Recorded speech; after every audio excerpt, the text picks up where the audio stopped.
Bien, buenos días. Espero que hayan disfrutado de este fin de semana largo, que a mí por lo menos me pilló medio sorpresa. Bienvenido sorpresa, pero sorpresa al fin. Y estamos de vuelta hablando de nuestro tema particular. Voy a apagar el video para no gastar ancho banda innecesariamente. Y vamos a aprender esta cosa. Tratar de sacarla en medio para que no moleste demasiado. Estamos hablando de propiedades, y en particular propiedades elusivas. En el fondo lo que queríamos hacer era demostrar que ciertas propiedades requieren revisar una estructura completa para poder determinar si cumple con esa propiedad.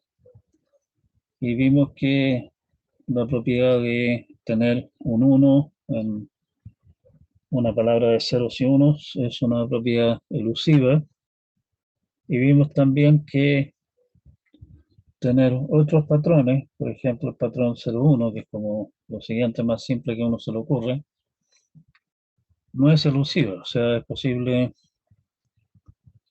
construir situaciones en el caso de palabras de largo impar, es posible construir un algoritmo que determina si es que la palabra no contiene 01 sin revisar todos los bits. Eh, Otras propiedades, o sea, otras estructuras que pueden ser interesantes incluyen los grafos, y vamos a hablar un poquitito de eso. No quiero de ninguna forma hacer aquí un estudio completo de esta cosa, sino que en realidad lo que a nosotros nos interesa más que nada es la idea de argumento adversario. O sea, un argumento adversario es inventar un adversario teórico que en el fondo tiene recursos ilimitados a su disposición y que le trata de hacer la vida lo más difícil posible, en un adversario al fin y al cabo, a un algoritmo para resolver un cierto problema. Esa clase de argumentos la podemos usar en dos sentidos. Un sentido es para, en el fondo, explorar el peor caso de un algoritmo dado, en cuyo caso básicamente lo que estamos haciendo es construir un adversario para ese algoritmo en particular, pero en realidad lo que estamos haciendo nosotros acá más bien es construir adversarios para algoritmos cualquiera para resolver un problema. Y de esa manera obtener cotas, eh, básicamente una cota inferior a qué tan mal puede comportarse un algoritmo. Y eso nos lleva entonces obviamente a la situación de, ¿cómo se llama?, de propiedades elusivas. Una propiedad elusiva, como exige básicamente revisar toda la estructura, de alguna manera es el peor caso de revisar cosas. O sea, todas esas cosas en realidad están eh, relacionadas, no son parientes, no son la misma cosa. Vamos a suponer que nuestros grafos están representados mediante una matriz de adyacencia, o sea, básicamente una matriz que contiene un 1 en la posición IJ, si es que I y J están conectados. Está claro que la matriz de adyacencia de un grafo va a ser una matriz simétrica. O sea, si I está conectado con J, entonces J está conectado con I. Y por lo tanto, en realidad basta con almacenar una mitad, digamos, por ejemplo, de la diagonal hacia arriba de la matriz. ¿Sí? Primera cosa que vamos a considerar es una propiedad bastante simple y bastante más o menos obvia, que es la propiedad de ser vacío. O sea, que si preguntarse el grafo son solamente vértices aislados, no tiene arcos. La idea, y en el fondo esto más que un ejemplo real, digamos, ¿sí? Nos sirve como una manera de introducir la idea de cómo podemos manejar esta clase de cosas. Dado un conjunto de vértices V, El adversario mantiene el grafo G, que básicamente es el grafo de los que no han sido revisados aún, ¿sí? La idea del adversario en el fondo es mantener siempre el, eh, o sea, mantener siempre la posibilidad de que el grafo que conoce el algoritmo, eh, o sea, lo que conoce del grafo el algoritmo que está revisando el grafo, sea consistente por un lado con el grafo vacío y por el otro lado con un grafo no vacío, que es el grafo G que el adversario está manteniendo. Y por lo tanto, si es que el algoritmo no logra reducir el grafo G que mantiene el algoritmo al grafo vacío realmente, siempre va a estar la posibilidad de eh, que haya un grafo vacío y un grafo no vacío consistente con la respuesta que el adversario ha dado hasta el momento, y por lo tanto el algoritmo no va a estar en condición de responder correctamente a la pregunta de si el grafo es o no vacío, con lo que he preguntado hasta el momento. Inicialmente, G es el grafo completo sobre los vértices, o sea, todos conectados con todos. Y la idea entonces es que cada vez que el algoritmo consulta si V es un UV, perdón, es un arco del grafo, el adversario responde no. Básicamente le está diciendo que está tratando, digamos, de mantener que el grafo que sabe el algoritmo es vacío y elimina el arco V de G. UV, perdón. Si el grafo, el algoritmo no consulta por algún posible arco, o sea, alguna de las opciones UV no las consulta, va a estar en el grafo G. Y el grafo G y el grafo vacío van a ser los dos consistentes con las respuestas que ha dado el adversario hasta el momento. Y si es que no ha preguntado por todos los arcos, el algoritmo no va a estar en condición de responder correctamente si el grafo es o no vacío. O sea, en el fondo lo que hemos hecho ha sido demostrar que la propiedad de ser vacío es elusiva.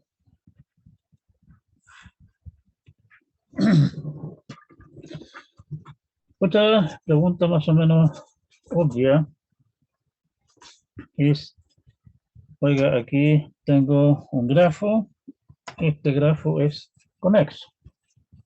Bueno, en realidad ya que estamos en eso, cualquier propiedad del grafo que se nos pueda ocurrir puede caer en esto. O sea, podríamos preguntar si es que el grafo tiene un ciclo, si es que el grafo es un árbol, si es que el grafo es conexo, como estamos preguntando acá, si es que tiene un circuito euleriano, etcétera, etcétera, etcétera. ¿Sí?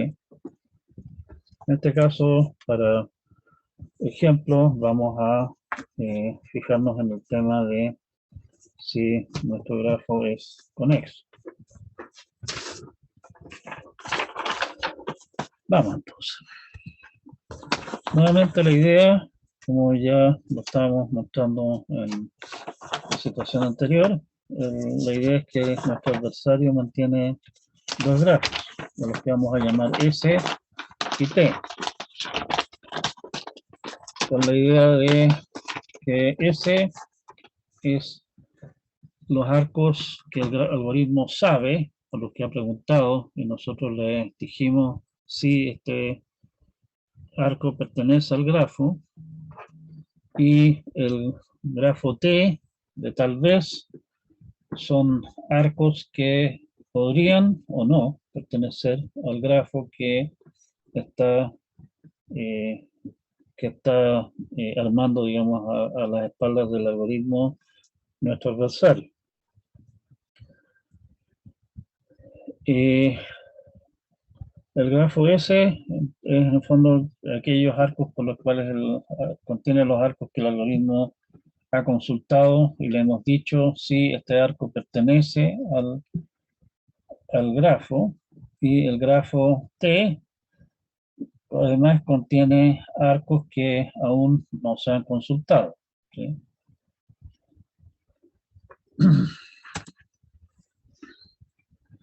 Inicialmente, nuestro grafo S es el grafo vacío, solamente vértices, y T es el grafo completo sobre V, o sea, todos conectados con todos. En castellano, ¿qué es lo que estamos diciendo?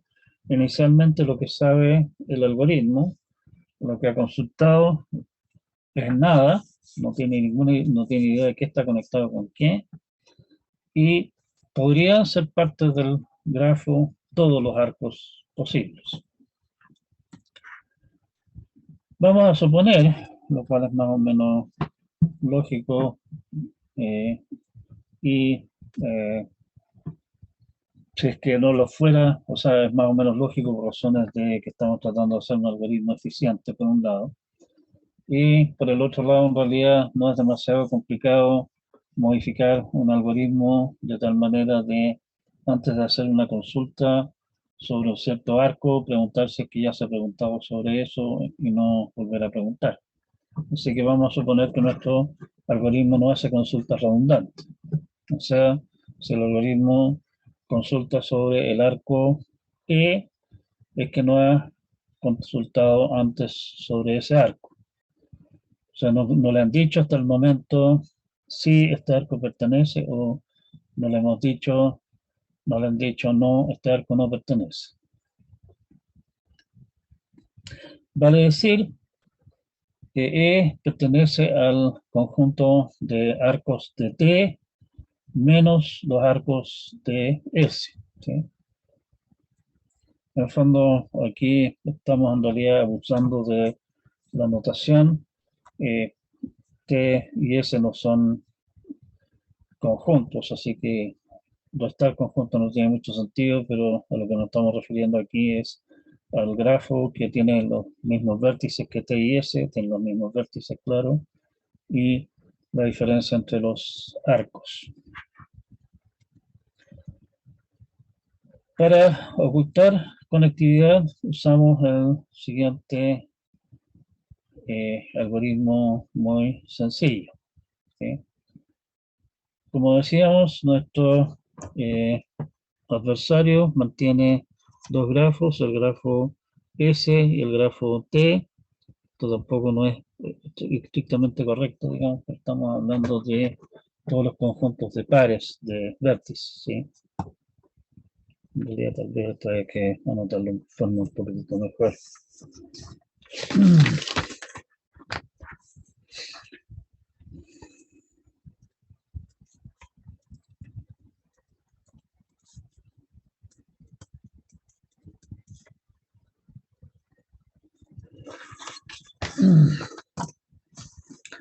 Si T, si el arco, el grafo, a ver, ¿cuál es la idea? Que el S de alguna manera corresponde al grafo con el mínimo número de arcos, que es consistente con lo que ha consultado el algoritmo hasta el momento. El T de alguna manera corresponde al máximo número de arcos posible, consistente con las consultas que ha hecho el algoritmo, ¿sí? Entonces, si a T le quitamos el E, el arco por el que está preguntando nuestro algoritmo, y el resultado está conectado, yo puedo, como adversario, darme el lujo de decirle sí, este está, y el grafo T que yo tengo, que es el que quiero mostrar, si es que alguien me dice, no, no es conexo, mentira, este grafo de aquí es conexo, a pesar de que, y es consistente con todas las respuestas que he dado hasta el momento. Eso es un poco el juego el que está jugando el adversario. El T es el grafo que se está evaluando en la manga, ¿sí? Entonces, Si al quitar el arco E del grafo, el resultado es conexo, puedo perfectamente decirle al algoritmo si E pertenece al grafo, eh, ah, perdón, le digo que no le doy ese arco, ¿sí? En el caso contrario, agrego ese arco al grafo resultante y, y le digo si pertenece, ¿sí? En el fondo aquí estoy diciendo, estoy aquí actualizando, digamos, la idea que tiene el algoritmo del grafo que tiene hasta el momento. En este caso de aquí no hay, ¿cómo se llama? Ah, no hay actualización porque le estoy diciendo que ese arco no está, ¿sí? O sea, si con E el resultado sigue conexo, puedo decir, dejarlo fuera, digamos, en caso contrario, eh, si el resultado no es conexo en ninguno de los dos casos, entonces lo respondo verdadero. Como ustedes ven, el algoritmo es bastante simple. El punto es que mantiene ciertas invariantes, o sea, ciertas cosas que se cumplen todo el tiempo. Cada vez que se ejecuta alguna acción en este algoritmo, cada vez que se llama este algoritmo, se sigue, que se mantenía esta condición antes de comenzar a operar, se cumple al final. Primero, ese es un subgrafo de T, eso es obvio, que obviamente, bueno, estamos manteniendo eso, ¿sí? Como ya dijimos, eh, el T es conexo, pues básicamente mantenemos el hecho de que T sea conexo, ¿sí? Nos aseguramos de eso. Si T tiene un ciclo, ninguno de sus arcos está en S. Si el algoritmo hubiese consultado por alguno de los arcos del ciclo, eh, el resultado de eliminar ese arco, elimina ese arco del ciclo, pero eso no significa, o sea, eso no puede hacer que el grafo sea no conexo. Si es que había una conexión, hay un ciclo, digamos, que incluye a U y a B, a U y a V, perdón. En ese caso, obviamente sacar ese arco mantiene que el cuento sigue siendo conexo, porque puedo ir de U a V directamente o puedo ir, darme la vuelta por el ciclo, ¿sí? Y por lo tanto, si es que el algoritmo hubiese consultado por alguno de los arcos del ciclo, en la primera parte donde pregunta si es que T menos E es conexo, habría dicho sí, es conexo y por lo tanto lo habría quitado. Y no lo habría agregado a ese es el punto particularmente particular, ¿sí? El grafo S es acíclico. Bueno, el S es un subgrafo de T, ¿correcto? Si S tuviera un ciclo, entonces ese ciclo también estaría en T, porque es un subgrafo de T, y eso no puede ser, porque el punto anterior, digamos, nos dice que, que no, T no tiene ciclos, ¿sí? Eh, el otro punto es que si S es distinto de T, si no son iguales, no terminamos de revisar todo el algoritmo, S no es conexo.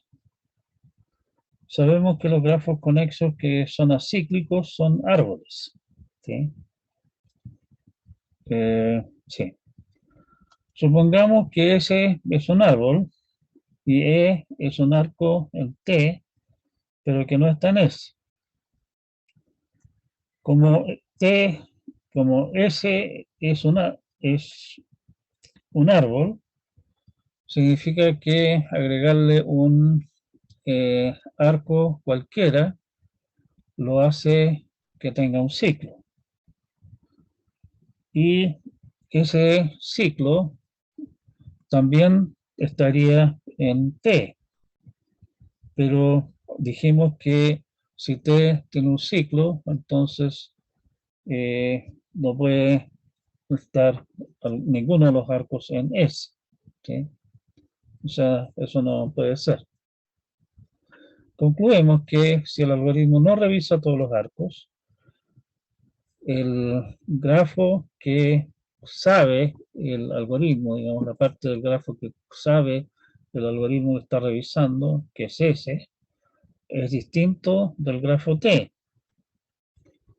Y los dos son consistentes con las respuestas que el adversario ha dado hasta el momento. Pero ese, por lo anterior, no es conexo. Y el otro, perdón, el S, que es consistente con todas las respuestas que ha dado el adversario al algoritmo, es un grafo que no es conexo. Y el T, que también es consistente con todas las respuestas que ha dado el algoritmo hasta el momento, es un grafo que sí es conexo. Y por lo tanto, la conectividad es una propiedad elusiva, ¿no?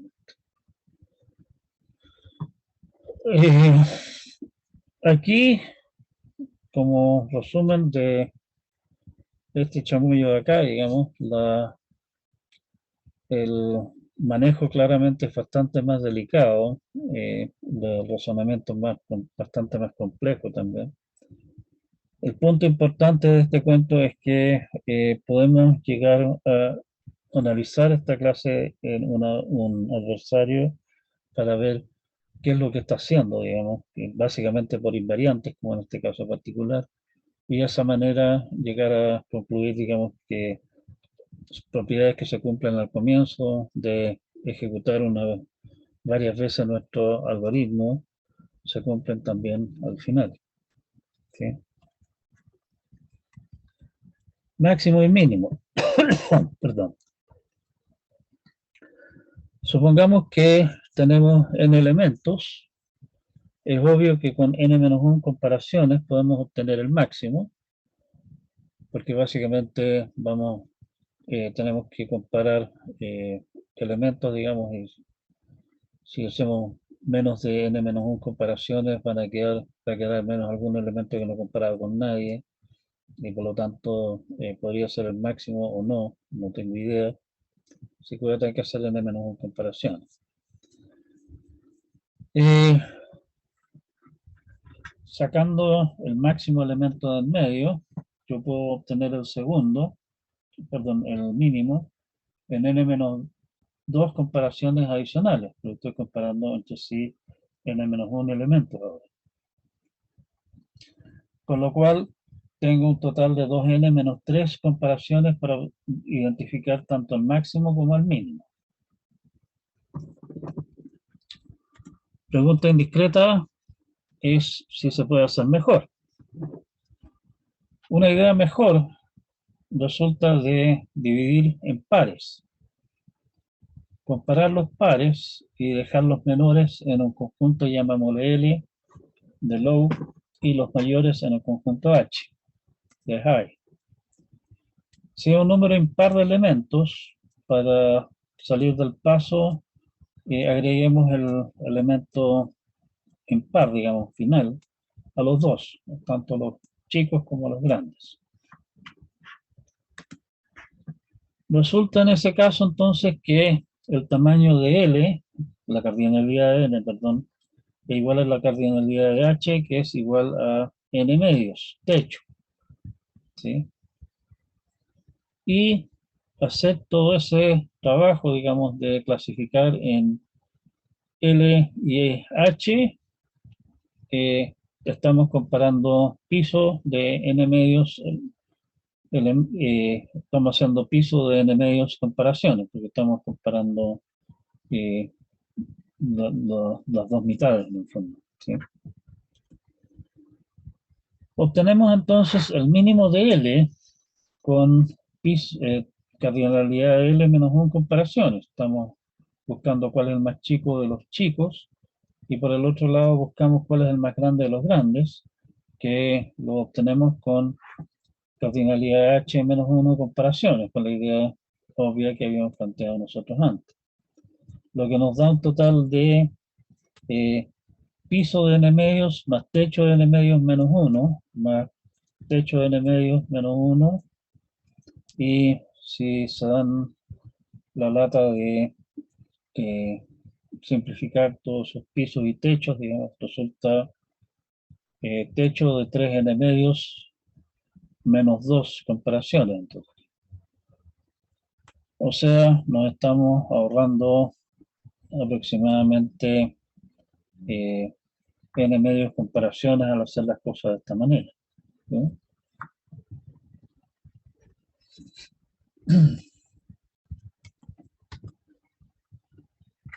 Con eso tengo en el fondo una cota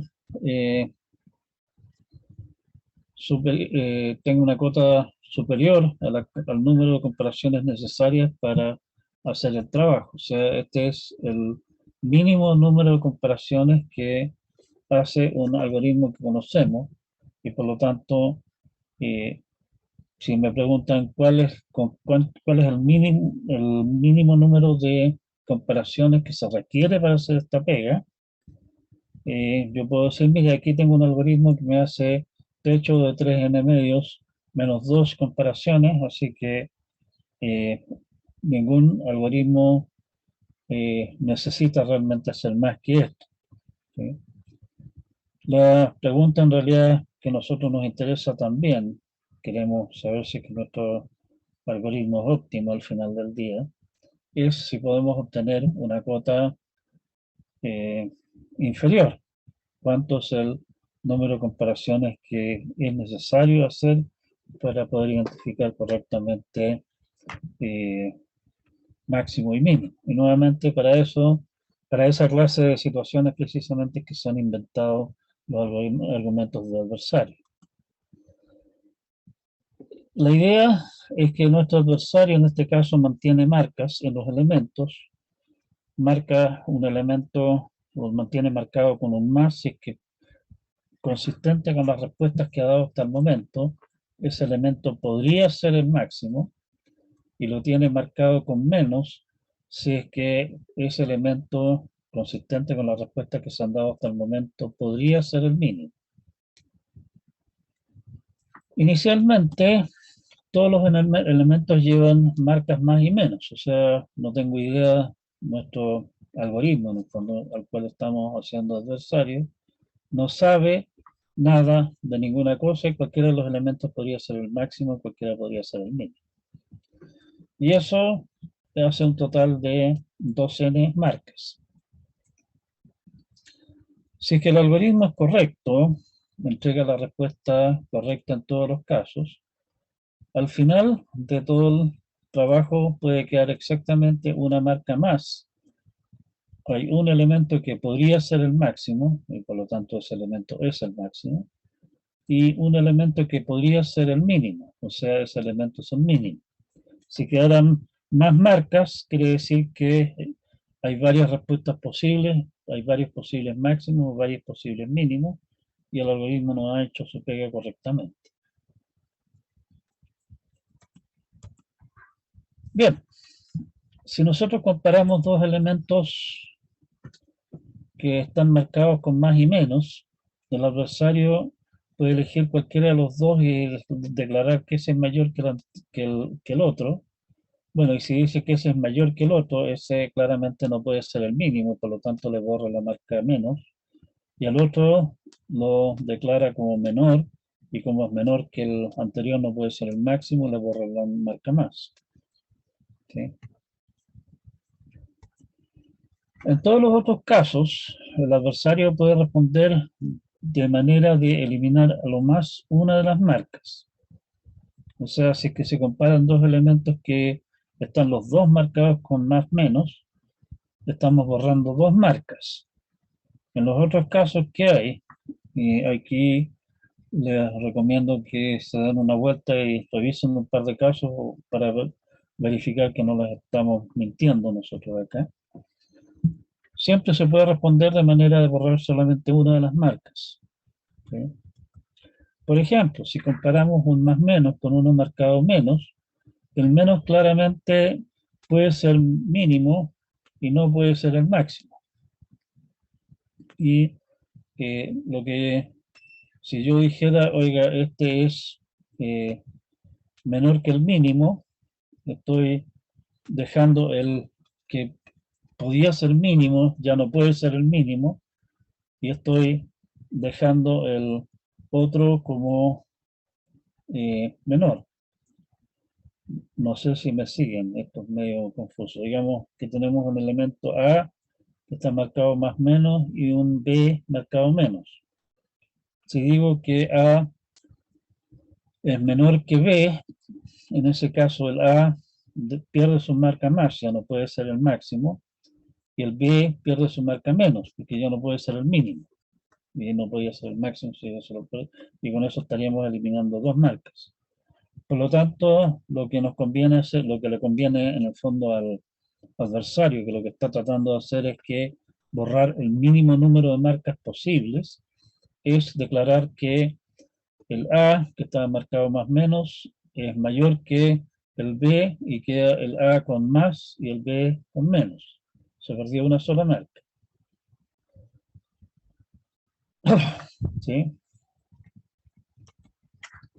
El caso de comparar más menos con menos, perdón, con más, es similar, digamos. El mismo tipo de razonamiento lleva a concluir ¿cómo se llama? Que lo que es en este caso.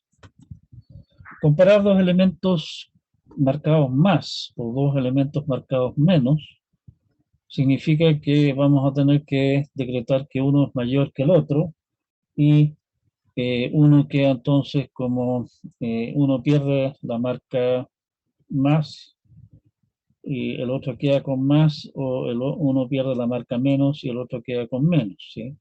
Y se perdió solamente, hemos borrado solamente una marca. Y está claro también que si peregrinamente se nos ocurre comparar a uno que podría ser el mayor, o sea, marcado solamente más, con uno que podría ser el menor, marcado solamente con menos, en realidad no hay ningún cambio. Ningún algoritmo en su sano juicio consultaría por eso. ¿Sí? Así que en ese caso particular no habrían cambios. Un algoritmo correcto debe remover 2n menos 2 marcas. Partimos con 2n marcas y queremos terminar con 2. ¿Sí? A lo más, piso de n medio, comparaciones eliminan 2 marcas. ¿Sí? O sea, las comparaciones que dijimos que funcionaban entre dos, dos elementos marcados con más menos, de esas pueden haber a lo más n medio, porque cada vez que hacemos una de esas, o sea, cada vez que hacemos una de esas, digamos, estamos echando un par de elementos, ¿sí? Y podemos hacer a lo más piso de n medios comparaciones de esas antes de que se nos acaben los elementos marcados más menos. Las otras comparaciones que hagamos eliminan a lo más una comparación, a lo más una marca. ¿Sí? Por lo tanto, el número de comparaciones que hay que hacer es por lo menos 2n menos 2, menos 2 veces piso de n medios. ¿Sí? Y eso, después de simplificar esa expresión de ahí, resulta ser también techo de 3n medios menos 2. En este caso particular, tenemos que la cota superior que teníamos, que está dada por nuestro algoritmo, es igual a la cota inferior. Exactamente, ¿sí? Lo que significa que esto es exactamente el mínimo número de comparaciones necesarias para identificar al máximo y al mínimo. Y el algoritmo ese es de dividir en pares y comparar los pares y encontrar el mínimo de los más chicos y el máximo de los mayores, es realmente óptimo. Hace justo el número mínimo necesario de comparaciones para obtener el máximo y el mínimo. ¿Sí?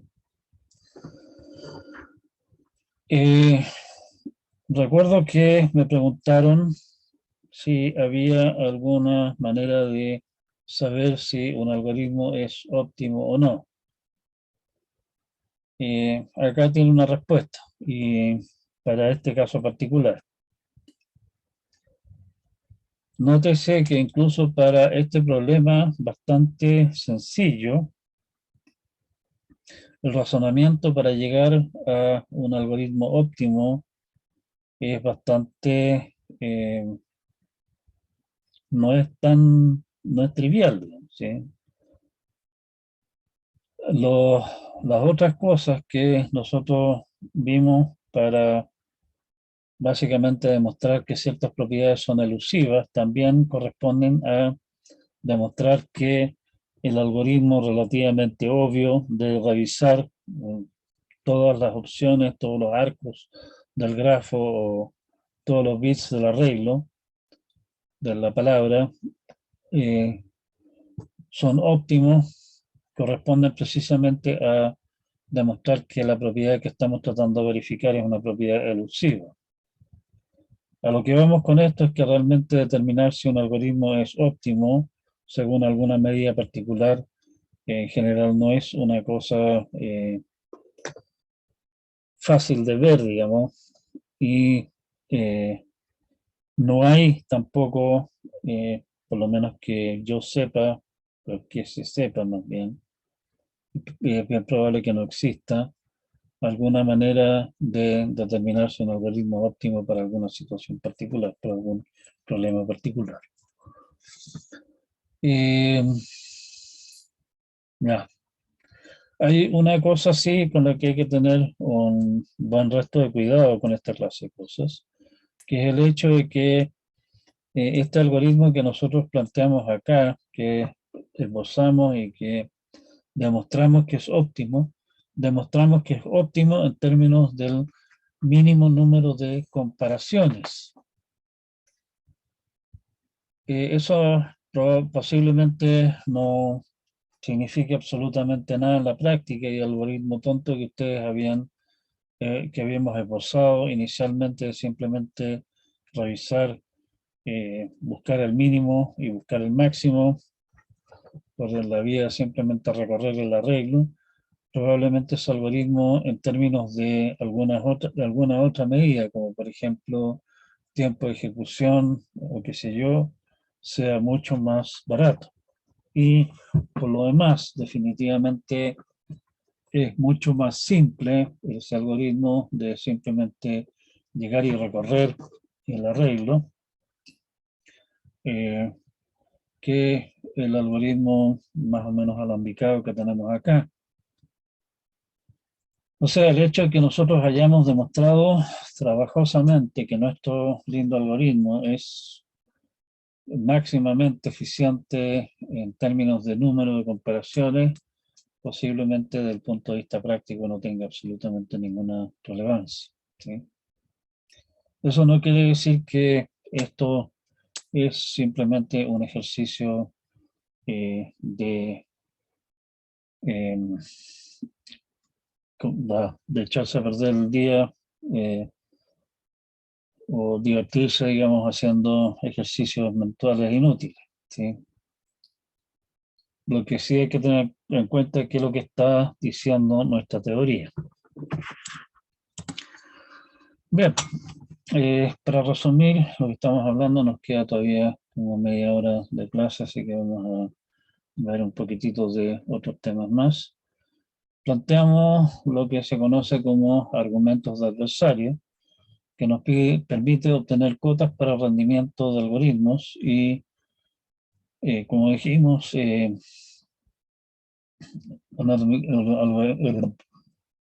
se me están rodando la lengua. Un algoritmo adversario, argumento adversario me puede dar, de alguna manera, me puede permitir construir el peor caso para nuestro algoritmo concreto que me están dando para resolver un problema. O por lo menos dar una idea de para dónde va el peor caso, qué tan malo puede ser el peor caso. O sea, nos puede dar cuotas para el rendimiento de un algoritmo particular. ¿Sí? Y por el otro lado, el algoritmo, un argumento adversario, que es lo que hemos estado haciendo nosotros acá, nos puede ayudar a obtener cotas inferiores para el trabajo necesario para resolver ciertos problemas. O sea, cuando nosotros hablamos de, perdón, cuando nosotros hablamos de que queríamos saber qué tan bueno era nuestro algoritmo para ver qué espacio había de mejora, esta clase de cotas nos sirve para poder ver qué tan grande es el espacio, digamos, entre la mejor cota conocida, que es la mejor cota superior conocida, que está dada por un algoritmo concreto que resuelve el problema, y la mejor cota inferior conocida, que está dada por alguna clase de argumento que dice, mire, no se puede hacer con menos de tal cantidad de trabajo. ¿Sí? Definimos la noción de propiedades elusivas, que básicamente significa, mire, para poder responder esta pregunta usted va a tener que revisarlo todo. Y eso en el fondo corresponde precisamente a encontrar cotas inferiores para una cierta cosa, digamos, y compararla y demostrar que esa cota inferior es en realidad la del algoritmo obvio de revisar todo el cuento. ¿Sí? Que en ese sentido, el demostrar que una propiedad es elusiva es demostrar que el algoritmo obvio de revisa todo es óptimo. Discutimos varias aplicaciones, varias áreas, digamos, en las cuales podemos aplicar la idea de algún argumentos de adversario. Vamos a ver saltadas por ahí en el resto del curso algunas demostraciones más basadas en argumentos de adversario. ¿Sí?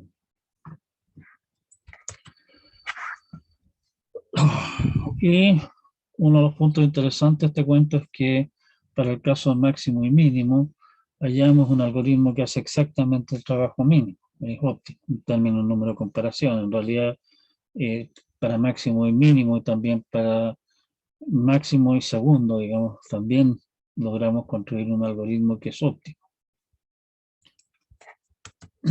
Y con eso se nos acaba este cuento. No sé si hay consultas, déjenme ver si es que no hay consultas. Pero ya un poco esta cosa se atonta. Si es que no hay consultas sobre esto, todavía nos queda como 20 minutos. Vamos a dedicar eso a ver, comenzar a ver nuestro siguiente tema.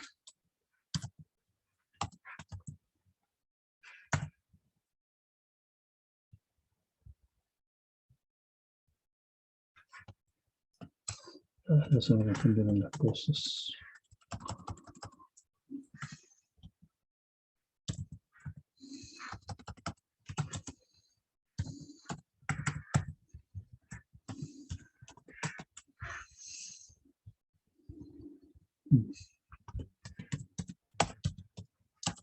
Enumeré las presentaciones, así que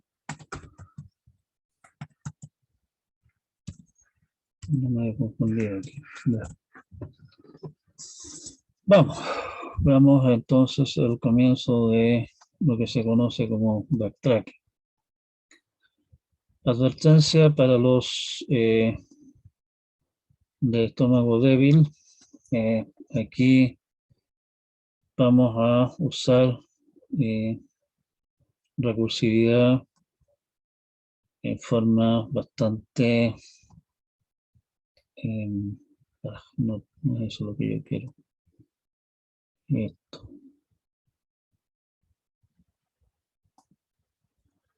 Cosa es medio tonta. Vamos a estar usando recursividad por todos lados. Si ustedes no se sienten cómodos con la recursividad, les recomiendo que les den una vuelta al tema. La recursividad en muchos casos permite escribir programas extremadamente elegantes y simples para ciertos problemas, ¿sí?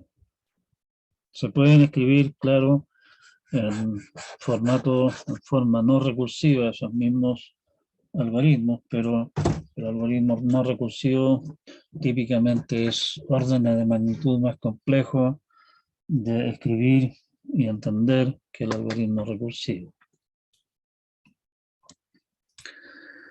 Bien, aquí vamos a dejar de lado un poco lo que podríamos llamar la visión general del mundo de bits y PAP, en el cual uno vive con teoría y por lo tanto los problemas que uno trata son simples y nos estamos metiendo en el mundo en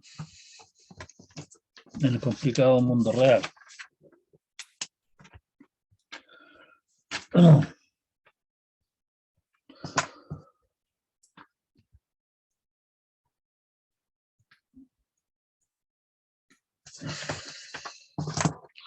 Nuestro problema. Es común que nosotros estemos buscando algún objeto particular complejo que cumple con ciertas condiciones. Y a falta de una idea mejor, lo que podemos hacer obviamente es revisar todas las posibilidades que hay, ¿sí? Esto suena bastante vago y en el aire, probablemente ustedes no entienden ni cobre lo que estamos hablando acá. Ya vamos a ver un ejemplo que va a servir para clarificar un poco de qué estamos hablando. Y nos interesan entonces dos cosas, o sea, queremos generar sistemáticamente todas las posibilidades que son candidatos, digamos, y en muchos casos nosotros podemos ir generando los candidatos en forma incremental, o sea, no decir este es el primer caso, este es el segundo, sino que este es un comienzo de caso y podemos continuar completándolo, agregando tales y cuales cosas, ¿sí? Y en particular, eso puede llevarnos a, o sea, puede significar que si nosotros tenemos una cosa media armada, digamos, podemos revisar esa cosa media armada y decir, oiga, esta cuestión ni modo que funcione, así que podemos descartar seguir de aquí para allá.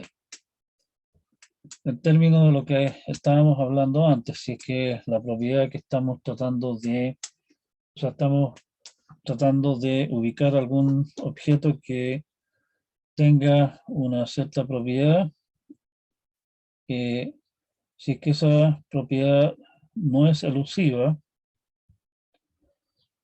a ver, no sé si realmente ese es el tema, digamos, pero es pariente de lo que es la elusividad de las cosas. Podemos básicamente decir, no, para aquí la cosa ya no va, así que esto no tiene caso, ¿sí? Y en ese sentido podemos, en el fondo, en vez de terminar de construir y explorar todas las alternativas que resultan de ese comienzo, dejar de lado el cuento. Bueno, hacer esto que estábamos comentando antes, digamos, a través de un programa recursivo que va recursivamente agregando una pieza, digamos, a nuestro un rompecabezas que estamos armando, y si no funciona, se echa para atrás y prueba otra pieza.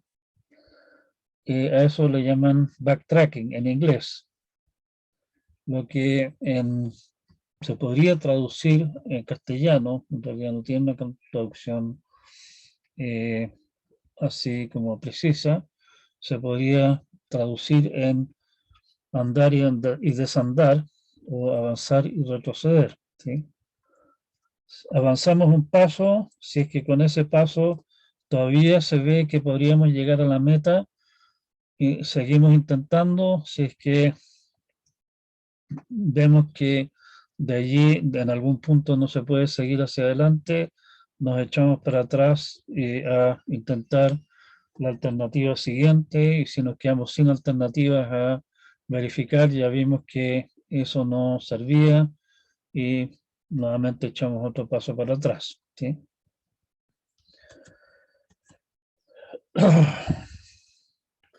Algunas consideraciones así en términos genéricos de lo que está pasando acá. Si tenemos D decisiones que tomar, que el número D en realidad en muchos problemas no es fijo, pero en otros sí lo es, supongamos que es fijo para simplificarnos la existencia, y cada una de esas D decisiones tiene M opciones posibles.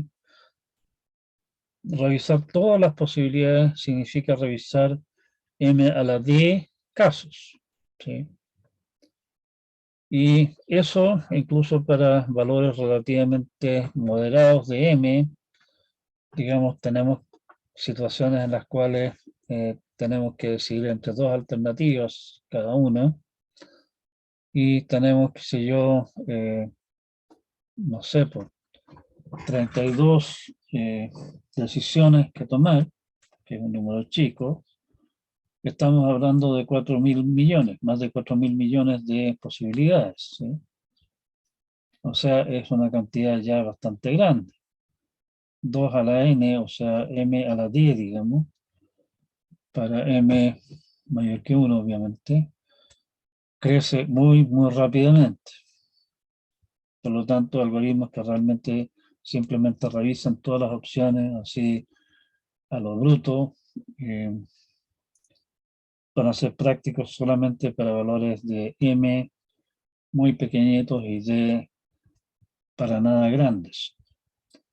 Ustedes generalmente en esta clase de situaciones, digamos, de haga esto o aquello, las situaciones reales que a uno le interesan no son precisamente de una docena de posibilidades, sino que estamos hablando en muchos casos de que queremos decidir miles de cosas.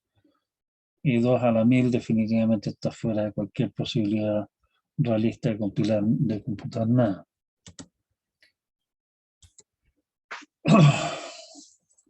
Nuestra única opción posible es de alguna manera reducir las opciones. O sea, lo que podríamos decir es podar el árbol que estamos armando, porque básicamente la búsqueda que estamos haciendo de un árbol. De la situación inicial tenemos D hijos, perdón, tenemos M hijos, y de cada uno de esos M hijos tiene a su vez M hijos, y así sucesivamente. Lo que nos interesa es revisar el árbol, y lo que nosotros queremos hacer entonces es, cuando estamos explorando ese árbol, poder parar la búsqueda lo antes posible, de manera de ir reduciendo el número de posibilidades de ir revisando. Básicamente eso significa bajar el M, ¿sí? El algoritmo general, y ténganme un poco de paciencia, vamos a ver un ejemplo, probablemente sí va a ser la próxima clase que lo veamos en detalle o revisen la transparencia, ¿sí? Es que tenemos una secuencia de decisiones que vamos registrando en un vector que vamos a llamar A. La idea es que una vez que hayamos decidido, hemos tomado las decisiones A sub 1, A sub 2 hasta A sub K, tenemos un posible conjunto de posibles continuaciones. O sea, hemos decidido A sub 1 hasta A sub K, y nos queda por tomar la decisión K. Las posibilidades que hay, algunas de las posibles decisiones van a quedar descartadas automáticamente, algunas otras en principio podemos continuar, digamos, y ahí tenemos un primer paso de poda, que de alguna manera lo que estamos haciendo es, en vez de tener exactamente D opciones a revisar en este paso, en algunos casos algunas de esas situaciones las podemos descartar inmediatamente y de esa manera reducir el D para esta situación, pero en el fondo disminuye el D global, digamos así.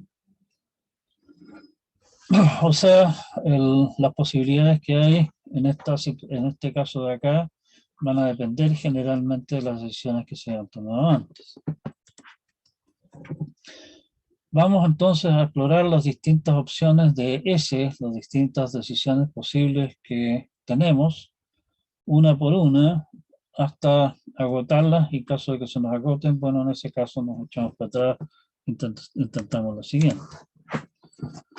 Nuestro algoritmo recursivo, así como está planteado acá, manipula una estructura global, y sobre esa estructura global lo que hace es efectúa una movida, o sea, toma una decisión y explora hacia adelante qué consecuencias tiene esa decisión, y una vez que haya terminado de explorar esa situación, deshace esa movida e intenta la siguiente.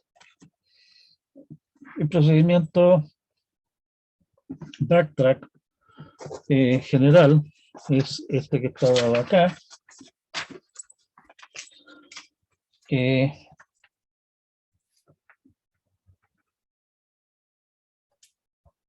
Esto debería estar escrito en inglés. Ya, lo vamos a corregir. Nuestro procedimiento backtrack toma un vector A de las decisiones tomadas hasta el momento y un K, que básicamente es en qué paso de decisión vamos. Si A es una solución al problema, entonces hacemos lo que sea necesario para procesar A. Por ejemplo, registrar ese A como solución, escribirlo, ver si es que es la mejor solución hasta el momento, y en ese caso decir cambiar la mejor solución hasta el momento por ese A, etcétera. Eso va a depender del problema. Independiente de eso, digamos, lo que hacemos es avanzamos el K, calculamos las posibilidades que tenemos de la siguiente decisión, el S sub K, y mientras S sub K todavía queden opciones en el fondo, no sea vacío, lo que hacemos es extraer un elemento de S sub K, A sub K, o sea, lo registramos en nuestro vector, efectuamos la movida A sub K y llamamos recursivamente a backtrack de la situación que tenemos ahora. O sea, hemos tomado ahora K más 1 decisiones, o sea, el K original más 1 decisiones. Esas están registradas en el vector K, A hasta K más 1, digamos, K original más 1. Y vemos si podemos seguir a partir de ahí, siguiendo exactamente este mismo algoritmo. Una vez que volvemos de ahí, que hayamos explorado todo lo que resulta de la situación actual, lo que hacemos es deshacer la movida y intentamos la siguiente posibilidad. El orden de los pasos, qué es lo que es el K, digamos, qué es lo que es el A sub 1, el A sub 2 y así sucesivamente, puede estar dado por el problema o puede ser completamente artificial. O sea, el problema no tiene por qué en sí estar dividido en pasos, y los pasos los podemos poner nosotros. Obviamente, en caso de que tengamos nosotros la libertad de poner los pasos, vamos a tratar de aprovechar esa libertad de manera de eh, eh, acortar la búsqueda, ¿sí? Obviamente es central evitar repeticiones, o sea que si distintos vectores A terminan representando la misma situación, porque eso significa que estaríamos trabajando de más. Y también el otro punto es que en el S sub K estamos suponiendo que solamente estamos eligiendo, estamos agregando posibilidades que realmente tienen alguna posibilidad de llevar al éxito. Y el otro punto es que si lo único que nos interesa es saber si es que hay o no soluciones o encontrar alguna solución, no nos interesa más que una sola. En caso de encontrar una solución, podemos perfectamente simplemente cortar la recursión y se acabó el cuento. Ya, supongamos que queremos generar permutaciones, que es un ejemplo relativamente simple, y queremos, y aquí estamos precisamente en la situación de que queremos generar sistemáticamente todos los elementos todos los elementos de un conjunto, ¿sí? Que cumplen con la condición de ser permutaciones. En Python, en realidad, no hay ninguna cosa que hacer. La biblioteca itertools entrega directamente las permutaciones, o sea, from itertools import permutations, for P en permutations de 1, 2, 3, 4. Print P básicamente lo que hace es generar las permutaciones de ese arreglo de elementos y nos entrega entonces arreglos que son las distintas permutaciones. Ahí tienen para jugar un rato. Pero alguien tiene que haber hecho esto en Python. Y si ustedes el día de mañana tienen la desgracia de no estar trabajando en Python, importa ver cómo diantres hacerlo. En nuestro esquema, si es que hemos elegido A sub 1 hasta A sub K para las primeras posiciones, para A sub K podemos elegir cualquiera de los elementos que no están ya elegidos, o sea, cualquiera que no sea A sub 1, ni A sub 2, ni A sub 3, ni A sub K, ¿sí? Es bastante natural representar el elemento, el conjunto de elementos disponibles con un arreglo de Boolean, ¿sí? O sea, para el caso que estamos nosotros viendo acá, tenemos un arreglo free que es verdadero para todos los i en el rango hasta n, entre 0 y n, entre, bueno, sí. Y los elementos son los i para i en el rango 1 a n más 1, o sea, 1 a n en realidad. Recuerden que el range en el fondo deja fuera el tope en Python. Y p es nada para i en el rango. Y lo que hacemos entonces es ubicar 1, es decir que ese ya no está libre, y P sub K es el elemento I, y retractarse significa simplemente decir, oiga, el I está libre nuevamente. Mostrar la solución es simplemente imprimir los elementos del arreglo, ¿sí? Y para generarlo, y esta es la parte que realmente hace el backtracking, y con esto sí vamos a terminar, si K es n, quiere decir que llenamos el cuento completo y estamos entonces en condición de mostrar la permutación o retornarla lo que ustedes quieran. En caso contrario, vemos si es que el i está libre, o sea, revisamos elegimos uno de los libres, si el i está libre, lo agregamos al arreglo y generamos de ahí para adelante y retrocedemos por la vía de liberar en el fondo ese i nuevamente. Nuestra estructura general de un algoritmo basado en backtracking va a ser siempre generalmente alguna cosa de este tipo, o sea, ya lo vimos antes. Es solución, haga lo que hay que hacer con esa solución, en caso contrario, encuentre, y eso es la búsqueda que estamos haciendo acá, en el fondo, revise todas las posibilidades, si es que ese está libre, o sea, es parte del S sub K, digamos. Entonces, inclúyalo, dé un paso más, échese para atrás con el paso que dio recién. El programa principal es simplemente eso, y eso nos va a dar entonces todas las permutaciones de los datos que le dimos. ¿Sí? Vamos a quedar hasta acá por hoy día. Échenle una mirada, contrasten nuestro programa de generar permutaciones con nuestro programa genérico de permutaciones, digamos, de cómo se llama backtracking, y eso. Me imagino, no sé si es que no hay consultas por lo que veo. Estamos en la hora en realidad, así que tenemos que cortar acá. Nos vemos entonces el día jueves.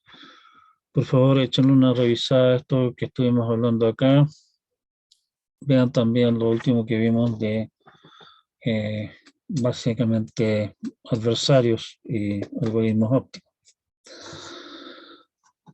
Descansen. No, en realidad no creo que tengan mucho que descansar, pero y nos vemos entonces el jueves de esta semana. Chao, chao.